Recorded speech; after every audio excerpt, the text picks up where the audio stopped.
Hello दोस्तों, मैं हूं राइटर ममता चौधरी। आप देख रहे हैं माही और रणवीर की लव स्टोरी का एपिसोड नंबर 95। आई होप आपको ये सीरीज पसंद आए। अगर पसंद आए तो वीडियो को लाइक करना और चैनल पर नए हैं तो सब्सक्राइब करके बेल आइकन प्रेस कर लेना। सारिका यार, कब तक ऐसे मुंह फुलाए घूमती रहोगी? काम था इसीलिए लेट हो गया, रुद्र ने सारिका के पीछे घूमते हुए कहा।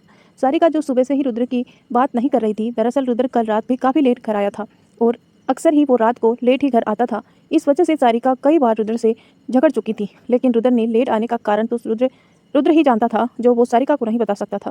अब रुद्र ने मुंह बनाते हुए कहा, ठीक है, नहीं करनी बात तो मत करो, मैं भी अब तुमसे कोई बात नहीं करने वाला। कहकर रुद्र बच्चों की तरफ नाराज होकर बेड पर बैठ गया। तभी आयु भी रूम में भागते हुए आया और वो भी आकर अपने डैड की गोद में बैठ गया और कहा, कोई बात नहीं डैड, मैं हूं ना, मैं आपसे बात करूंगा। मोम की तो आदत हो चुकी है बात बात पर मुंह फुलाने की। अब तो छोटे से बेटे की इस बात को सुनकर सारिका हैरानी से आंखें फाड़ी उसे देखने लगी। वो थोड़ा गुस्से में आयु की तरफ बढ़ते हुए बोली, आयु, तुम भी अपने डैड की तरह होते जा रहे हो, रुको तुम्हें अभी बताती हूँ। जैसे ही सारिका आयु की तरफ बढ़ी, आयु ने जल्दी से अपने डैड के गले में बाहें डाल करते हुए कहा, डैड बचाओ, मोम का डेंजरस मूड एक्टिव हो गया है। रुद्र ने भी जल्दी से अपने बेटे को अपनी बाहों में भरा और जल्दी से बेड की दूसरी तरफ आ गया और कहा, खबरदार जो मेरे बेटे को हाथ भी लगाया तो सारिका ने कमर पर हाथ रखकर कहा, तुम्हारे इस शैतान बेटे को पूरा दिन मैं ही संभालती हूँ और उसकी हिम्मत तो देखो, अपनी मोम को ऐसे बोल रहा है। रुको आयु, तुम्हें तो अभी बताती हूँ। कहकर वो एक बार फिर अपने बेटे की थप्पड़ दिखाते हुए रुद्र के पीछे भागने लगी। रुद्र अपने बेटे को बचाने के लिए पूरे रूम में इधर उधर भाग रहा था और आयु चिल्ला रहा था, डैड बचाओ मुझे मोम के अटैक से बचाओ प्लीज डैड। अपने बेटे को पकड़ने के लिए सारिका बार बार उसके पीछे भाग रही थी, पर रुद्र हर बार आयु को बचा लेता। आयु, तुम्हारे डैड तो अभी ऑफिस चले जाएंगे, फिर रहना तो तुम्हें मेरे साथ ही है ना, तुम्हें बताती हूँ तुम्हारी डेंजरस मोम कितनी डेंजरस हो सकती है। रुद्र ने अपने बेटे को नीचे उतारा और कहा, आयु जल्दी से जाओ और अगर तुम्हारी मोम तुम्हें परेशान करे तो मुझे बताना, फिर मैं इसकी अच्छे से क्लास लूंगा। कहकर उसने जैसे ही सारिका की तरफ देखा तो उसे अपनी तरफ गुस्से से घूरते हुए पाकर तुरंत वॉशरूम की तरफ भागते हुए कहा, अच्छा मुझे आज ऑफिस जल्दी जाना है, मुझे बहुत काम है। आयु भी रुद्र के छोड़ते ही जल्दी से रूम से बाहर भाग गया, क्योंकि उसे पता था कि उसकी मोम जब भी डेंजरस मूड में होती है तो वो जरूर उससे पीट देती है। सारिका जब परेशान हो चुकी थी इन दोनों बाप बेटे से, ऐसी नौटंकी से, कभी कभी तो सारिका को लगता था कि उसे एक नहीं दो बच्चे हैं। रुद्र भी कभी कभी बच्चों जैसी हरकत करता था और जब ये दोनों बाप बेटे मिल जाते थे तो सारिका की नाक में दम कर देते थे। सारिका गुस्से में रुद्र के पीछे आते हुए बोली, रुद्र तुम अपने बेटे को सिर पर चढ़ाना बंद करो। सारिका को पता नहीं चला कि वो भी रुद्र के पीछे पीछे वॉशरूम में आ गई थी, पर रुद्र को जरूर पता था। उसने चुपचाप वॉशरूम का डोर अंदर से बंद किया और अपने हाथ बांधे डोर से टिक कर खड़े होते हुए कहा, क्यों क्यों रोकूं मैं अपने बेटे को, यही तो उम्र है उसकी शरारतें करने की, वो नहीं करेगा तो क्या तुम और मैं करेंगे? सारिका ने मुंह फुलाते हुए कहा, मैं परेशान हो गई हूँ तुम दोनों बाप बेटों से, कभी कभी तो मन करता है तुम्हें छोड़कर ही चली जाऊं। कहकर वो रुद्र की तरफ पीट करके खड़ी हो गई। रुद्र ने पीछे से सारिका के कमर में अपनी बाहें लपेट ली और उसकी नेक पर किस करते हुए कहा, बस यही काम मत करना सारिका, तुम जानती हो ना कि मुझे गुस्सा हाल फिलहाल कभी नहीं आता और जब आता है तो कहते हुए उसने सारिका की नेक पर बाइट कर लिया। रुद्र तुम क्या कर रहे हो, मैं कौन सा तुम्हें छोड़कर जाने वाली हूँ, सारिका ने कहा। रुद्र ने उसकी गर्दन को चूमते हुए मदहोशी से कहा, तो तुम ऐसा बोल भी मत करो स्वीटहार्ट, तुम जानती हो ना तुम्हारी ये बातें मुझे अक्सर गुस्सा दिला देती हैं। कहते हुए उसके एक बार फिर सारिका की नेक पर बाइट किया। सारिका उसकी पकड़ से छूटने के लिए मचलते हुए बोली, छोड़ो भी मुझे रुद्र, ठीक है नहीं करूंगी अब ऐसी कोई बात। कहते हुए सारिका जैसे ही उसका हाथ अपने पेट से हटाने लगी तो रुद्र ने एक बार फिर उसे कसकर पकड़ लिया और अपने करीब करते हुए कहा, अब गलती कर ही दी है तो एक स्वीट सी पनिशमेंट तो बनती है ना। कहने के साथ ही रुद्र ने झटके से सारिका को अपनी तरफ पलटा और एक हाथ से सावर ऑन कर दिया। सारिका उसकी पकड़ से छूटने की कोशिश करते हुए बोली, क्या कर रहे हो रुद्र, मैंने ऑलरेडी सावर ले लिया है, तुम मुझे दोबारा गिला कर रहे हो। रुद्र ने सारिका को भिगाते हुए गालों पर अपने होठ फेरते हुए मदहोशी भरी आवाज में कहा, भीगे हुए कपड़ों में तुम मुझे और भी ज्यादा होठ नजर आती हो। कहने के साथ ही उसने सारिका के भीगे हुए होठों को अपने होठों की गिरफ्त में ले लिया। उधर आरबीआर एम्पायर में रणवीर अपनी चेयर पर बैठा हुआ इस वक्त एक शख्स को बहुत बुरी तरह से घूर रहा था। उस शख्स का ध्यान रणवीर की तरफ बिल्कुल भी नहीं था, उसका ध्यान तो इस वक्त कहीं और था। अब जैसे ही कि आप सभी को पता चल ही चुका है कि सूर्य दीवान ही रणवीर राय कपूर है, तो मैं ज़्यादातर यहाँ रणवीर का ही नाम लूँगी ताकि किसी तरह का कन्फ्यूजन ना हो। हाँ, बीच बीच में कभी कभी सूर्य का नाम आ सकता है, लेकिन बहुत कम। दरअसल रणवीर जिस शख्स को घूर रहा था वो था अमन अवस्थी। अमन एक 25 साल का बहुत ही हंसमुख टाइप का लड़का था जो अपने डैड के बिजनेस में उसका हाथ बटा रहा था। उसके डैड भी इस प्रोजेक्ट में काफ़ी अच्छा खासा इन्वेस्टमेंट कर रहे थे, इसीलिए अमन आज ये मीटिंग अटेंड करने के लिए यहाँ आया हुआ था। इससे पहले ये मीटिंग उसके डैड ने ही अटेंड की थी, लेकिन किसी वजह से उसके डैड अब्रॉड गए हुए थे, जिस वजह से उसकी जगह पर आज वो यहाँ आया था। अमन एक सीधा साधा लड़का था और देखने में भी काफ़ी चार्मिंग था। आज उसने पहली बार माही को देखा था और जब से देखा था तो बस देखता ही रह गया। ये बात अलग है कि इस वक्त वो किसी और की नज़रों में आ चुका था जो उसे बहुत बुरी तरह से घूर रहा था, क्योंकि माही को देखने के चक्कर में अमन भूल ही गया था कि कोई और है जो उसे इस वक्त शिकारी की नज़रों से घूर रहा है। माही एक फाइल में झुक कर कुछ काम कर रही थी, उसका ध्यान अमन की तरफ बिल्कुल नहीं था, लेकिन दोनों लोग वहाँ और मौजूद थे, लेकिन 2 लोग वहाँ और मौजूद थे जिसका ध्यान रणवीर की तरफ पूरी तरह से था। वेदांत ने थोड़ी रुद्र के करीब झुककर धीरे से पूछा, ये लड़का भी बेचारा भरी जवानी में शहीद ना हो जाए, क्योंकि जिस तरह से रणवीर उसे घूर रहा है, मुझे तो लगता है उसके दिमाग में यही प्लानिंग चल रही होगी कि इस लड़के को कैसे निपटाया ना है, बेचारा अभी उम्र ही क्या है। रुद्र ने भी अफसोस से कहा, सही कह रहे हो, कितना सीधा साधा लड़का है, इसे पता ही नहीं है कि ये क्या गलती कर रहा है। वही रणवीर की नज़र एक पल के लिए भी अमन से नहीं हटी। उसका तो मन कर रहा था कि अभी के अभी जाकर उसका गला ही दबा दे और चिल्लाकर उसे कहे कि उसकी माही पर से अपनी नज़रें हटाए, वो मेरी है। तभी रणवीर ने अपनी सर्द आवाज़ में कहा, मीटिंग इज ओवर। रणवीर के ऐसे कहते ही माही ने अपनी नज़रें उठाकर रणवीर की तरफ देखा, जो उसे अजीब सी नज़रों से घूर रहा था। माही ने भी उसे फुल इग्नोर करते हुए अपना लैपटॉप लिया और जैसे ही वो रूम से बाहर जाने लगी, अमन जल्दी से अपनी चेयर से खड़ा हुआ और माही के पीछे पीछे जाते हुए बोला, हेलो माही, मुझे तुमसे एक प्रोजेक्ट सिलसिले में कुछ बात करनी है, तो क्या हम तुम्हारे केबिन में चलकर बात कर सकते हैं। अमन, जो काफ़ी देर से माही से बात करने की कोशिश कर रहा था, उसे ये मौका अच्छा लगा। हालांकि अमन माही के बारे में ज़्यादा कुछ नहीं जानता था, क्योंकि वो कुछ दिन पहले ही अब्रोड से वापस आया था। उसकी परवरिश शुरू से ही अब्रोड में ही हुई थी और वहाँ पर वो अपने डैड की दूसरी ब्रांच को संभालता था। माही ने तिरछी नज़रों से रणवीर की तरफ देखा, जो अब उन दोनों की तरफ नहीं देख रहा था, लेकिन उसकी आंखें साफ बता रही थी कि उसे इस वक्त कितना गुस्सा आ रहा है। वो अपने एक हाथ को डेस्क पर रखे अपनी अंगुलियों से टेप कर रहा था, लेकिन उसका पूरा ध्यान माही और अमन की बातों की तरफ ही था और वो जानना चाहता था कि माही अमन की बात का क्या जवाब देती है। माही ने स्माइल करते हुए अमन से कहा, हाँ अमन, तुम्हें इस प्रोजेक्ट के सिलसिले में जो कुछ भी जानना है मैं तुम्हें बताऊंगी, तुम चलो मेरे साथ मेरे केबिन में बैठकर बातें करते हैं। माही के जवाब से अमन तो बहुत खुश हो गया। वही रणवीर जिस हाथ को डेस्क पर टिकाकर अपनी अंगुलियों से टेप कर रहा था, अब गुस्से से उस हाथ की मुट्ठी कस गई। पर उसे माही को अमन के साथ जाने से रोकना भी था। एक बार फिर रणवीर ने अपनी कोल्ड वॉइस में कहा, अमन अवस्थी, तुम्हें इस प्रोजेक्ट के बारे में जो कुछ भी जानना है तुम मुझे पूछ सकते हो। आफ्टर ऑल ये प्रोजेक्ट मेरा है, तो मुझसे बेहतर इसके बारे में माही तुम्हें नहीं बता सकती। अमन ने हैरानी से रणवीर की तरफ देखा। वैसे तो रणवीर की बात सही थी, क्योंकि प्रोजेक्ट तो उसी का था, लेकिन अमन माही के साथ थोड़ा वक्त बिताना चाहता था, या कह सकते हैं कि माही को जान पहचान कर दोस्ती करना चाहता था। इसीलिए उसने स्माइल करते हुए कहा, मिस्टर दीवान, वो मेरे डैड ने माही की बहुत तारीफ की थी। दरअसल जब माही ने प्रेजेंटेशन दिया था तो मेरे डैड तो माही से काफ़ी ज़्यादा इंप्रेस हो गए थे, इसीलिए मैं थोड़ा सा माही से कुछ बात करना चाहता हूँ उस प्रेजेंटेशन के बारे में और इस प्रोजेक्ट के बारे में। बाकी मैं आपसे भी इस बारे में बात करूँगा। मैं आता हूँ अब वापस आपके पास थोड़ी ही देर में। अमन की बात सुनकर रुद्र और वेदांत ने अफसोस से एक दूसरे की तरफ देखा और नाम में सिर हिलाया और मन ही मन दोनों ने एक ही बात कही, अब इसे कोई नहीं बचा सकता। ये सीधा सीधा शेर को चैलेंज कर रहा है कि और शेर अगर हिम्मत है तो मेरी शिकार करके दिखा। पर माही भी इस वक्त रणवीर को और भी ज़्यादा जलेस फील कराना चाहती थी। उसने रणवीर से कहा, मिस्टर दीवान, अमन ठीक कह रहा है, मैं भी आपके इस प्रोजेक्ट पर काम कर रही हूँ, तो मैं भी अमन को अच्छी तरह से इसके बारे में समझा सकती हूँ। फिर अमन की तरफ देखते हुए, चलो अमन, अपना टाइम वेस्ट मत करो, हम दोनों अब मेरे केबिन में चलकर बातें करते हैं। कहकर माही रूम से बाहर निकल गई। वेदांत ने मन ही मन कहा, अब इस अमन का उजड़ा चमन बनाने में कोई नहीं रोक सकता बेचारा। सोचते हुए उसके रणवीर की तरफ देखा, जो किसी भी वक्त गुस्से में फटने को तैयार था। तो दोस्तों, रणवीर खुद अपनी गोदी में किसी दूसरी लड़की को बैठाकर माही को जला सकता है, लेकिन क्या हमारी माही किसी लड़के से दोस्ती करके रणवीर को जला नहीं सकती? ये माही ने सही किया या गलत किया, हमें कमेंट करके बताना। और अगर आपको वीडियो पसंद आ रही है तो प्लीज़ लाइक करना, और चैनल पर नहीं है तो प्लीज़ सब्सक्राइब करके नोटिफिकेशन ऑन कर लेना, और प्यारे प्यारे कमेंट आप जरूर करना। अमन ने स्वीट से स्माइल के साथ रणवीर, वेदांत और रुद्र की तरफ देखते हुए कहा, ठीक है, मैं बाद में मिलता हूँ आप लोगों से। कहकर वो भी रूम से बाहर निकल गया। तो रुद्र ने अपना सिर नामे हिलाते हुए कहा, मिलेगा तू तब ना जब जिंदा रहेगा। ये सामने बैठा हुआ शैतान पता नहीं तुझे कैसी मौत देने वाला है। वेदांत ने रणवीर को शांत रहने के लिए कहा और कहा, रणवीर, अपने गुस्से को कंट्रोल करो, लड़का सीधा साधा है, बच्चा है यार। रणवीर गुस्से से अपनी चेयर से खड़ा हुआ और अपनी चेयर को किक करते हुए बोला, बच्चा? कहाँ से बच्चा लगता है वो? बोलो, पिछले 1 घंटे से माही को घूरे ही जा रहा है। मजाल है जो 1 मिनट के लिए भी उसने अपनी नजरें हटाई हो। तो वेदांत ने बनावटी हैरानी से कहा, ओह, तो तुम भी पिछले 1 घंटे से अमन को घूरे जा रहे थे? क्या बात है रणवीर? रणवीर ने चिढ़ते हुए कहा, तुम्हारी बीबी को ऐसे कोई घूरे तो तुम क्या करोगे बोलो? रुद्र ने हंसते हुए रणवीर से कहा, अच्छा तो तुम क्या कहकर अमन को रोकोगे कि हाय मैं हूँ सौर्य दीवान, और जिसे तुम 1 घंटे से घूर रहे हो वो माही है, रणवीर रॉय कपूर की बीबी। तो तुम रणवीर रॉय कपूर की बीबी को ऐसे नहीं घूर सकते हो, क्योंकि इसे सौर्य दीवान को बुरा लग सकता है।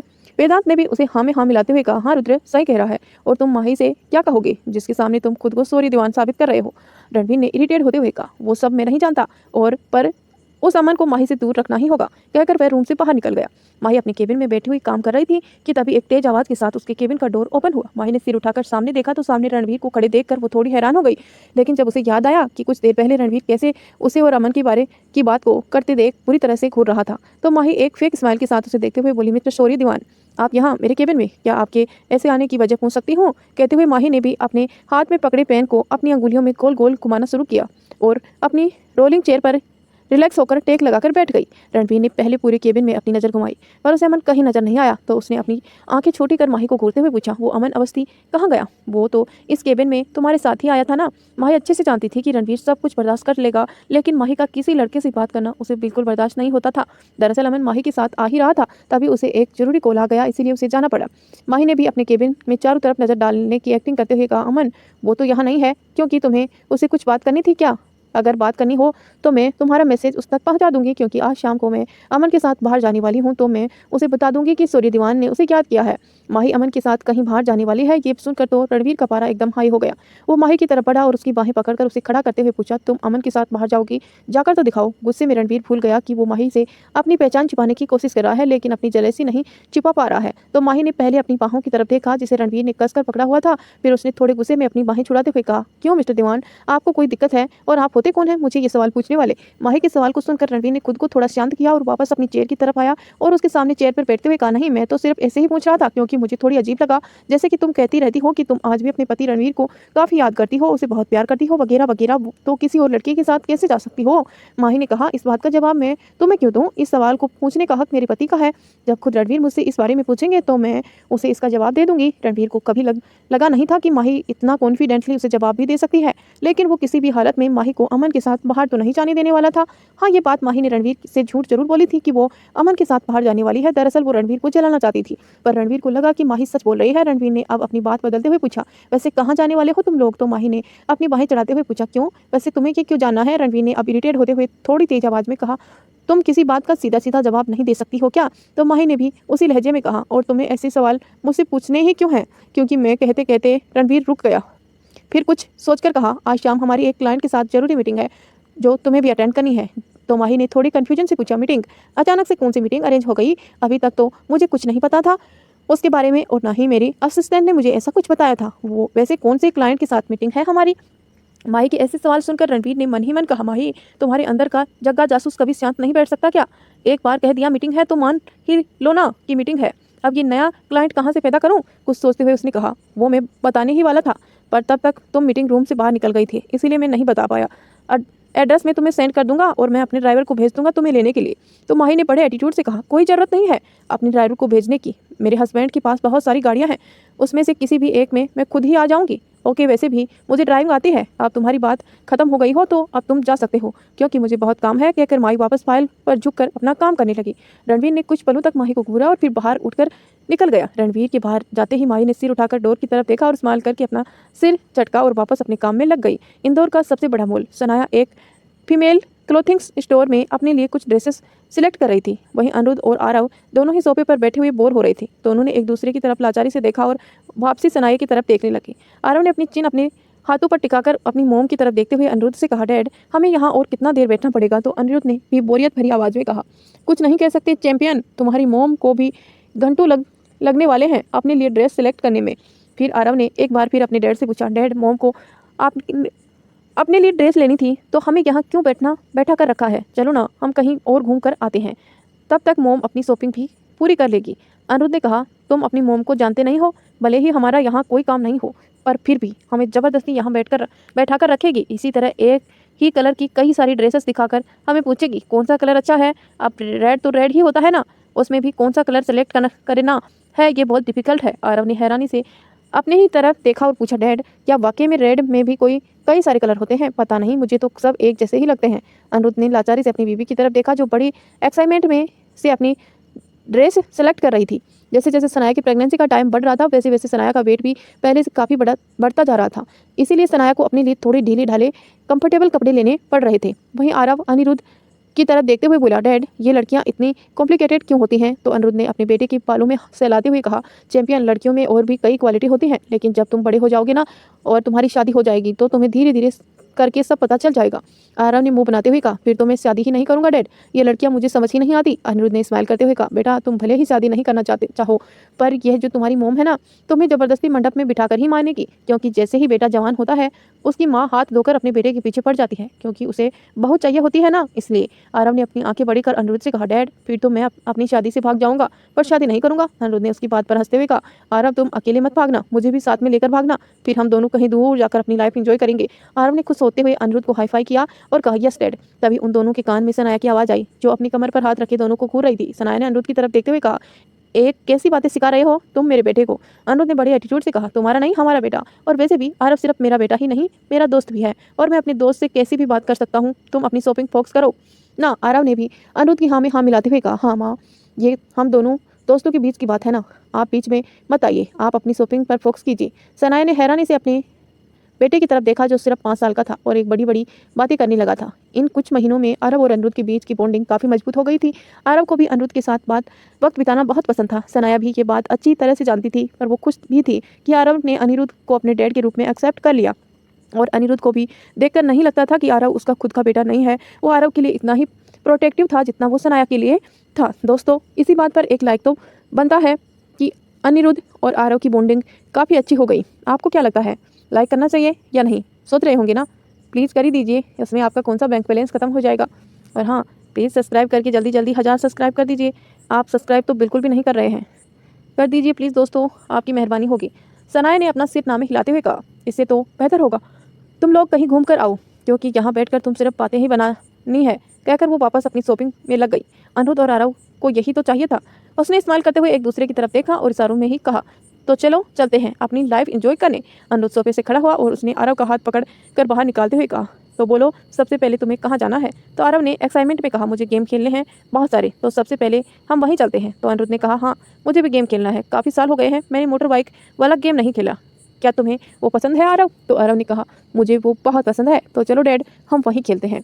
आरव अनिरुद्ध का हाथ पकड़े अभी आगे चल ही रहा था कि तभी उसे हीर अपनी तरफ आती हुई नजर आई, जो सारिका का हाथ पकड़े उसी की तरफ आ रही थी। हीर का ध्यान अभी आरव की तरफ नहीं गया था, लेकिन जब आरव ने हीर को अपनी तरफ आते हुए देखा तो अनिरुद्ध का हाथ खींचकर कहा, डैड जल्दी से मुझे गोद में उठाइए। तो अनिरुद्ध ने कन्फ्यूजन से पूछा, क्यों आरव? तो आरव ने हीर की तरफ इशारा करते हुए कहा, डैड हीर यहीं आ रही है, वो फिर से मुझे परेशान करेगी। अनिरुद्ध ने हीर की तरफ देखा, जो सारिका का हाथ पकड़े हुए उछलती हुई चल रही थी। वो बहुत ही क्यूट लग रही थी।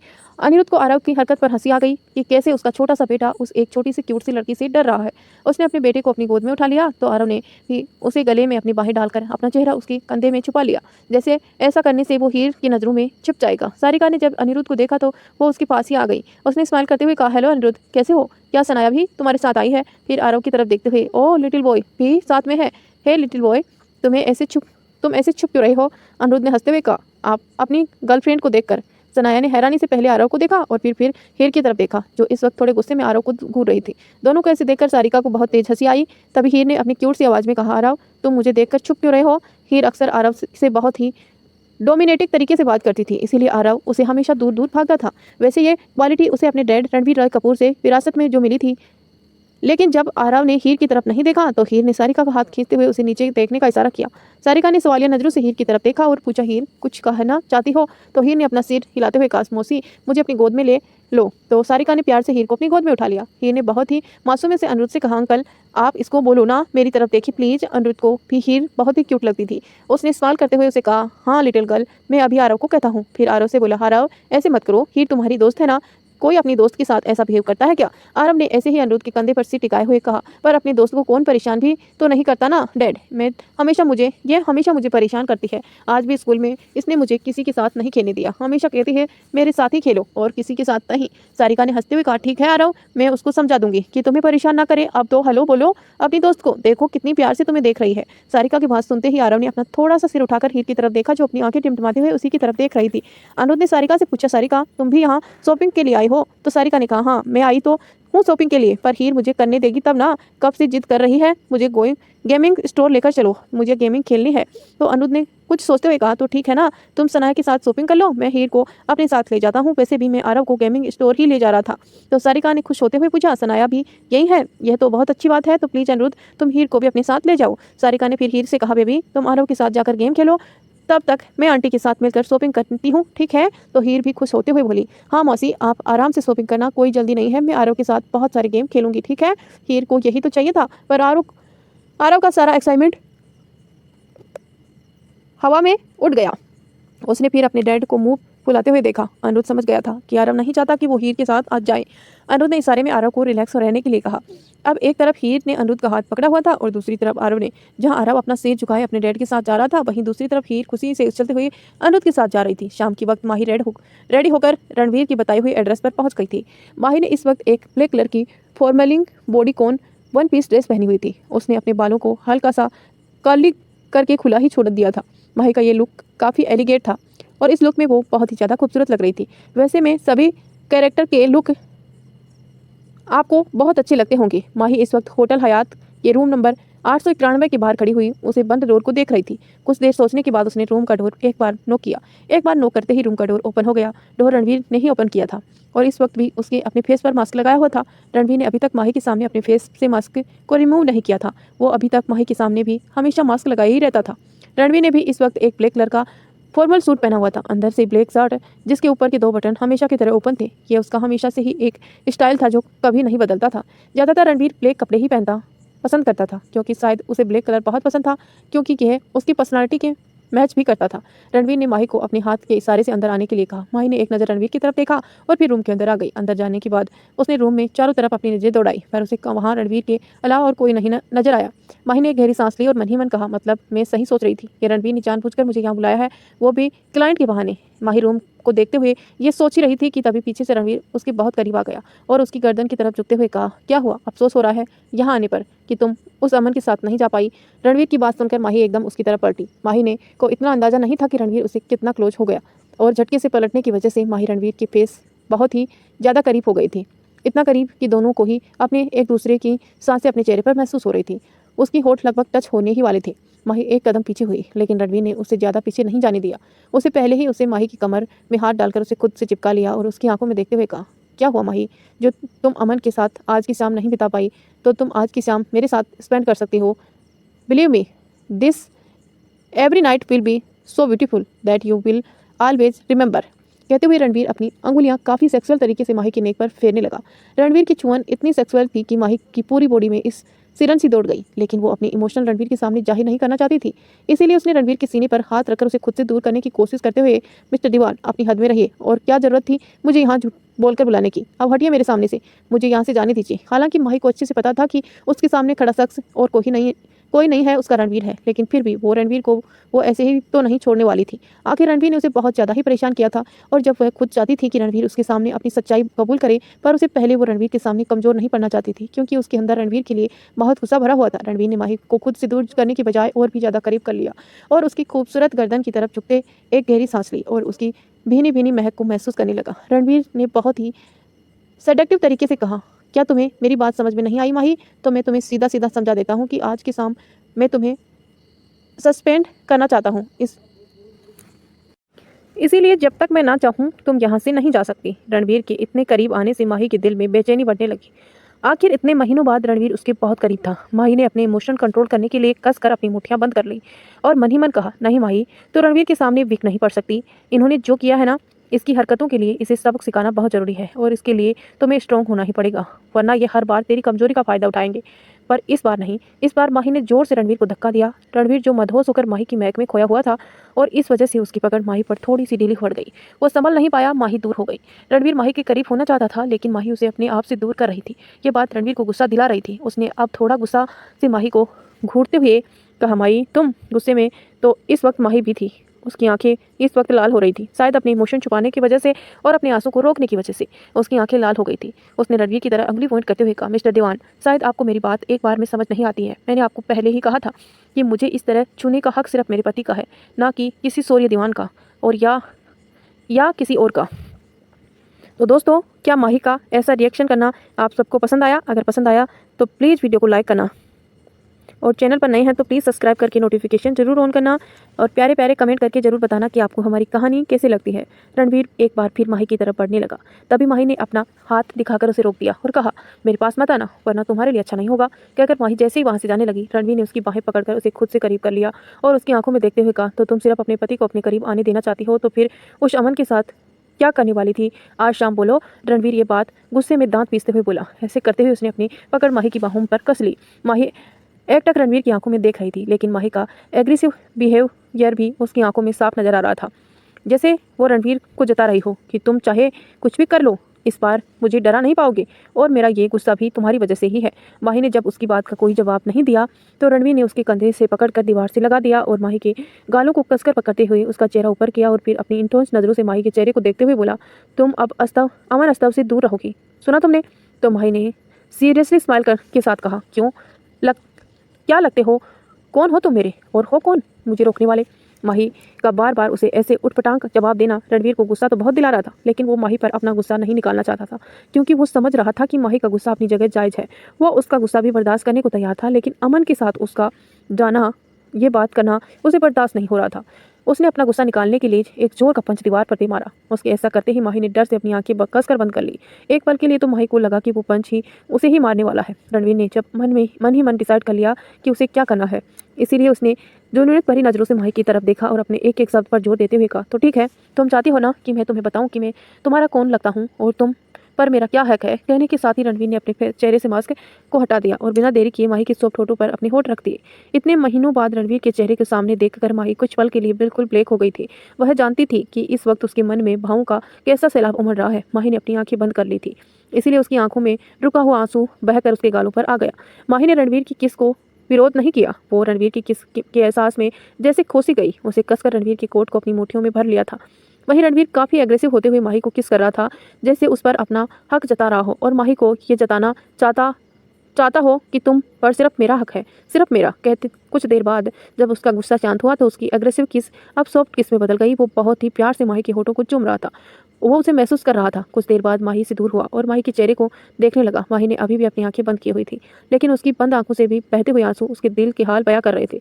रणवीर ने उसके चेहरे को अपने हाथों में भरा और अंगूठे से उसके आंसुओं को पोंछते हुए कहा, मैं चाहे रहूं या ना रहूं, तुम हमेशा मेरी ही रहोगी माही, सिर्फ मेरी। रणवीर की आवाज़ में माही के लिए उसका जुनून साफ नजर आ रहा था। माही ने अब रणवीर की बात पर कोई रिएक्ट नहीं किया, तो रणवीर ने माही को कहा, open your eyes Mahi and look at me. तुम ही चाहती थी ना कि मैं इस मास्क को हटा दूं, तो हटा दिया मैंने वो नकाब। हाँ, मैं ही तुम्हारा रणवीर हूँ। रणवीर की बात सुनकर माही ने धीरे से अपनी आंखें खोली और रणवीर की तरफ देखने लगी। माही का चेहरा भले ही इमोशनलेस था, लेकिन उसकी आंखें इसमें हजारों तरह के जज्बात उमड़ रहे थे, कभी खुशी तो कभी दर्द के, कभी दुख के, कभी तकलीफ के तो कभी गुस्से के। उसने रणवीर से सिर्फ इतना कहा, कब तक रणवीर, कब तक तुम मेरे साथ ऐसे करोगे, कब तक मुझे तुमसे प्यार करने की कीमत चुकानी होगी। तुमने एक बार भी मेरे बारे में नहीं सोचा। क्या तुम अपनी माही को इतना कमज़ोर समझते थे। जानती हूँ कि हो सकता है तुम्हारे ऐसा करने के पीछे कोई ना कोई बहुत बड़ा कारण रहा होगा, लेकिन तुमने सोचा है कि ये 3 महीने मुझ पर कैसे बीते। एक रात अचानक आधी रात को मुझे सोता हुआ छोड़कर चले गए और सुबह जब आँख खुली तो तुम्हारी। कहते हुए माही ने अपनी मुंह पर हाथ रख लिया और सिसकने लगी। फिर खुद को संभाल कर कहा, जब तुम मेरे सामने आए तो मैं बार बार कहती रही कि तुम ही मेरे रणवीर हो, लेकिन तुम मेरे सामने खुद को सोरे दीवान साबित करने पर तुले रहे। क्या तुमने एक बार भी नहीं सोचा मेरे दिल पर क्या बीत रही होगी। कहते हुए माही की आवाज़ रुंध गई थी, पर अब उसके चेहरे पर गुस्सा नजर आने लगा। उसने अपने आंसू साफ करते हुए कहा, ऐसे तो तुमने किया ही, लेकिन मेरे ही सामने किसी और लड़की को अपनी गोद में बिठाया, उसे खुद को छूने दिया और तुमने उसे छुआ भी तो कैसे रणवीर। क्या तुमने एक बार भी नहीं सोचा कि मेरे दिल पर क्या बीत रही होगी। और आज जब तुम्हें पता चला कि मैं अमन के साथ शाम को कहीं बाहर जा रही हूँ, तो तुमने मुझे झूठ बोलकर यहाँ बुला लिया। जब तुम बर्दाश्त नहीं कर पाते हो मुझे किसी और के साथ, तो मुझसे ये उम्मीद रखते ही क्यों हो कि मैं तुम्हें ये सब बर्दाश्त करूं। कहते हुए माही ने गुस्से से रणवीर को धक्का दिया। धक्का देने से रणवीर थोड़ा पीछे हो गया। रणवीर ने खुद को शांत करते हुए कहा, माही मेरी बात सुनो। तो माही ने उसे पर चिल्लाते हुए कहा, क्यों सुनूं मैं तुम्हारी बात, बोलो ना, क्यों सुनूं। तुमने सुनी थी मेरी बात जब मैं बार बार तुम्हें कह रही थी कि तुम ही मेरे रणवीर हो। क्या तुम्हें तब मेरी दर्द का अंदाजा हुआ था। नहीं ना, अगर होता तो तुम उस दिन ऐसे नहीं करते। अब जाओ तो अपनी उसी लड़की के पास जो तुम्हारे रूम में तुम्हारा वेट कर रही हो। मुझे यहाँ से जाने दो। माही यार, वो मेरी कुछ नहीं लगती। मैंने सिर्फ तुम्हें कुछ खुद से दूर रखने के लिए ऐसा किया था। वो सिर्फ मेरे ऑफिस में काम करने वाली एम्प्लॉयर है और कुछ नहीं। रणवीर ने माही के पीछे से उसकी कमर को पकड़ लिया और उसके कंधे पर अपना सिर रखते हुए कहा।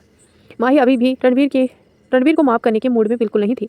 माही ने कसकर अपनी आंखें बंद की और खुद को शांत करते हुए कहा, रणवीर जाने दो मुझे प्लीज। रणवीर ने उसे छोड़ने के बजाय और भी ज्यादा कसकर पकड़ लिया और कहा, नहीं नहीं नहीं जाने दूंगा। माही अब का रणवीर की पकड़ से छूटने के लिए कसम कसा रही थी तो रणवीर ने उसे झटके से अपनी तरफ पलटा और अपने गले लगा लिया।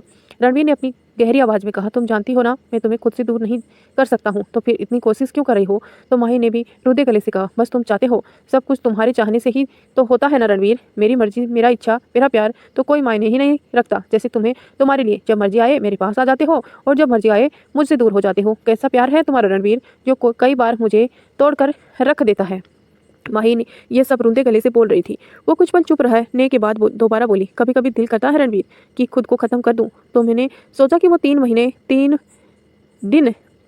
महीने में कितनी बार मेरे दिल में ये ख्याल आया था मैं अपनी जान ले लूं, लेकिन मेरे बच्चे, फिर उसका क्या होता। मैं उसे उसकी मां नहीं झेल सकती। माही की एक एक बात रणवीर के दिल में दर्द पैदा कर रही थी। वो समझ सकता था कि माही ने उस वक्त क्या क्या नहीं फेस किया होगा। माही की बात सुनकर रणवीर से थोड़ा दूर हुआ और उसने दोनों गालों पर अपनी हथेलियां रखकर उसकी आंखों में देखते हुए कहा, मैं तुमसे दूर हुआ था तो सिर्फ तुम्हारे लिए, क्योंकि मैं तुम्हें प्रोटेक्ट करना चाहता था। तुम्हें अंदाजा भी नहीं है माही तुम कितने बड़े खतरे में हो। उस वक्त तुमसे दूर जाकर ही मैं तुम्हें प्रोटेक्ट कर सकता था। मुझे पूरी दुनिया के सामने कुछ वक्त के लिए खुद को मरा हुआ साबित करना था। रणवीर की बात सुनकर माही ने सवालिया नजरों से रणवीर को देखा और पूछा, किस खतरे से बचा रहे हो तुम मुझे रणवीर। तो रणवीर ने माही के एक गाल पर अपना हाथ रखते हुए कहा, अपने रणवीर पर भरोसा करो माही, वक्त आएगा मैं तुम्हें बता दूंगा। मैं पहले से तुम्हें बताकर पैनिक नहीं करना चाहूँ। वो हादसा भी झूठा नहीं था। ये सब कैसे हुआ, क्यों हुआ, वो सब मैं तुम्हें अभी नहीं बता सकता, पर जल्दी सब ठीक होते ही मैं तुम्हारे सभी सवालों का जवाब दूंगा। मुझ पर भरोसा करो। फिर माही ने के हाथ को चूमते हुए, और अगर मुझ पर भरोसा नहीं है तो अपने प्यार पर भरोसा करो। करती हो ना अपने प्यार पर भरोसा। तो माही ने भी आंसू भरी नजरों से रणवीर की तरफ देखते हुए अपना सिर धीरे से हाँ में हिलाया। तो रणवीर ने मुस्कुराते हुए कहा, बस कुछ वक्त और माही, उसके बाद तुम्हारा रणवीर हमेशा के लिए तुम्हारे पास ही होगा।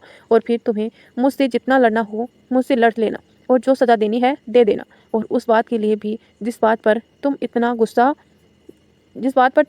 आया। रणवीर की बात सुनकर माही ने अपने दोनों हाथों से अपने आंसू पोंछे और मुंह बनाते हुए कहा, उसकी सज़ा तो मैं तुम्हें जरूर दूंगी रणवीर। तुम्हें क्या लगता है मैं तुम्हें इतनी आसानी से छोड़ दूंगी। और रही बात तुम्हारे मकसद की, तो उसके आड़े में कभी नहीं आऊंगी। लेकिन तुम भी मुझे वादा करो कि तुम दोबारा ऐसी हरकत नहीं करोगे और कभी भी लड़की को अपने पास नहीं आने दोगे, वरना मैं फिर तुमसे दूर हो जाऊंगी।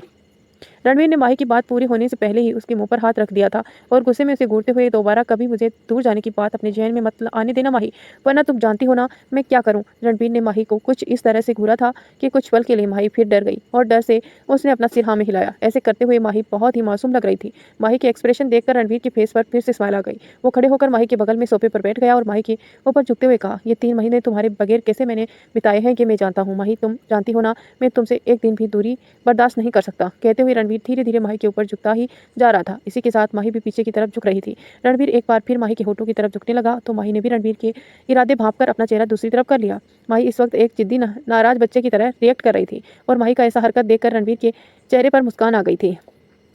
अपना चेहरा उसके गले में छुपा लिया और कहा, ओ माही, तुम्हारा ये गुस्सा भी ना किसी दिन मेरी जान ही ले लेगा। कहते हुए रणवीर माही के गले को ही चूमने लगा। तो दोस्तों, इसी के साथ इस कहानी को यही एंड करते हैं। मिलते हैं नेक्स्ट पार्ट में।